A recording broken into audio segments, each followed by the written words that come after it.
Bonjour et bienvenue pour cette nouvelle vidéo où nous allons ici nous intéresser à quelques exemples de la mésomérie. On va prendre comme premier exemple donc, la molécule CH3 qui est reliée à un carbone, double liaison O et une liaison simple O avec une charge formelle moins. Ici tout de suite on va essayer de trouver une forme de mésomérie de cette molécule.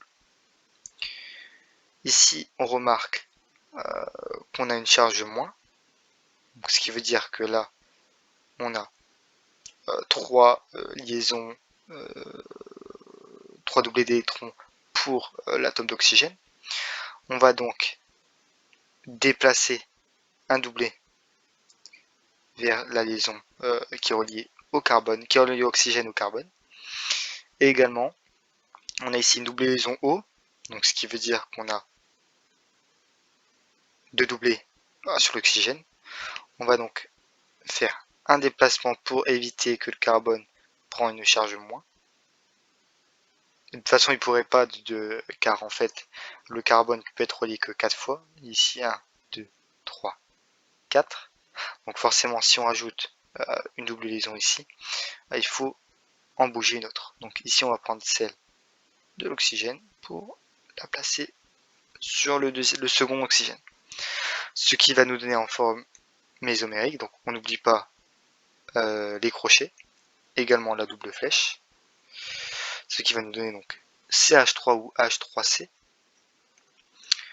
Le carbone, double liaison O. Ici, notre charge moins n'est plus là. Et également, on aura donc une liaison simple O avec ça, avec la charge formelle moins. Voilà des différentes formes mésomériques pour ce composé. Nous allons prendre un second exemple. Ici, on va prendre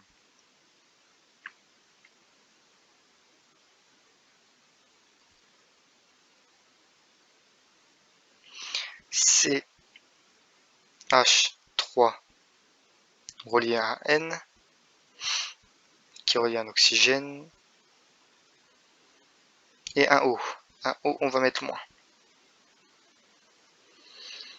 Et également le N donc, qui a perdu un électron. Donc là, on est bon.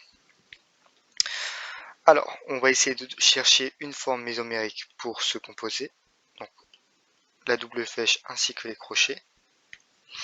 On remarque ici, il a gagné un électron, donc ce qui veut dire qu'on a 3 traits.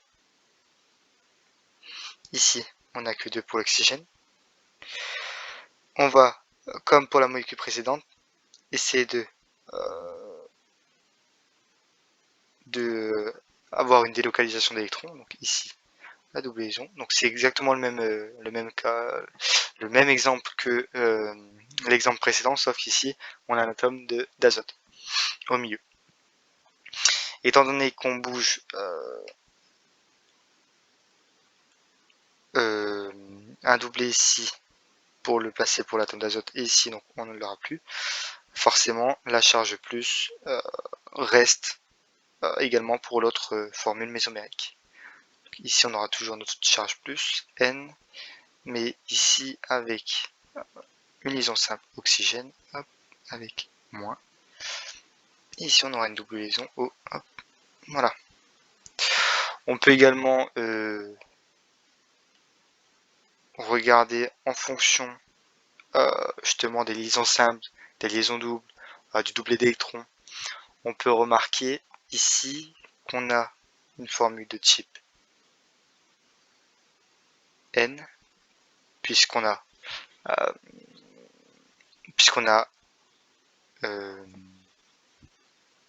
une charge. On a également un sigma, vu qu'on a une liaison simple. Et ensuite, on a pi, car on a une double liaison. Voilà pour cet exemple, je vous remercie d'avoir regardé cette vidéo.